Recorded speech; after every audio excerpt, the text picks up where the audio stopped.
Assalamualaikum warahmatullahi wabarakatuh. Hello everyone, my name is Galuh Nurmajayanti and my ID number is C1M024101114.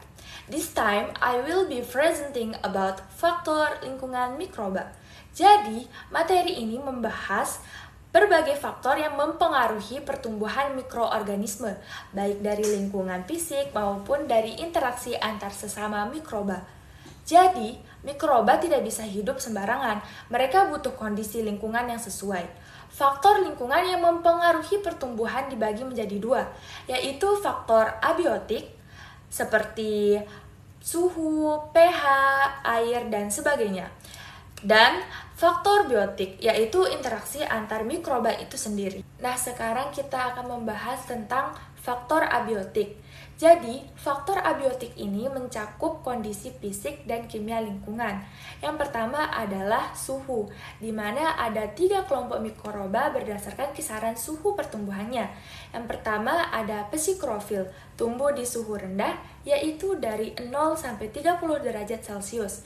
Yang kedua ada mesofil, tumbuh di suhu sedang, yaitu 15 sampai 55 derajat Celcius, termasuk sebagian besar bakteri tanah. Dan yang terakhir ada termofil, hidup di suhu tinggi, yaitu 40 sampai 75 derajat Celcius. Selain itu, kandungan air juga penting karena mikroba membutuhkan air bebas untuk metabolisme.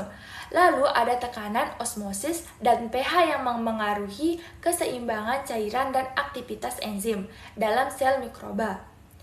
Terus, faktor abiotik lainnya yang berpengaruh adalah ion dan listrik. Jika mikroba terkena arus listrik atau medan listrik tinggi, bisa terjadi kerusakan sel akibat panas atau reaksi kimia. Lalu ada radiasi seperti sinar UV atau sinar X yang bisa membunuh mikroba atau menyebabkan mutasi genetik. Jadi, faktor-faktor ini bisa sangat menentukan apakah mikroba dapat bertahan hidup atau tidak. Selain faktor abiotik, ada juga faktor biotik, yaitu faktor yang berkaitan dengan hubungan antar mikroba. Dalam satu populasi mikroba bisa terjadi interaksi positif yang disebut kooperasi.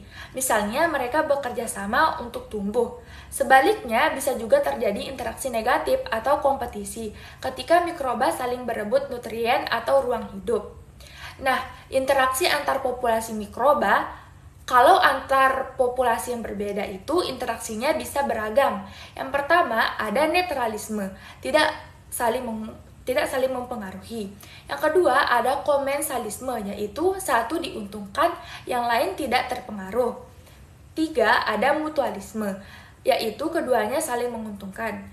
Yang keempat ada kompetisi, yaitu keduanya dirugikan karena berebut sumber daya. Yang kelima ada amensalisme, yaitu satu pihak dirugikan, satu lagi diuntungkan, misal lewat penghasil antibiotik. Dan yang terakhir ada parasitisme dan predasi, yaitu satu mikroba hidup dengan merugikan inangnya atau memangsa mikroba lain. Jadi kesimpulannya, pertumbuhan mikroba sangat bergantung pada kondisi fisik dan kimia lingkungan sekitarnya. Selain itu, hubungan antara mikroba juga sangat menentukan perkembangan populasinya. Mungkin hanya ini yang dapat saya sampaikan. Kurang lebihnya mohon maaf. Wabillahi taufiq wal hidayah. Wassalamualaikum warahmatullahi wabarakatuh. Thanks for watching.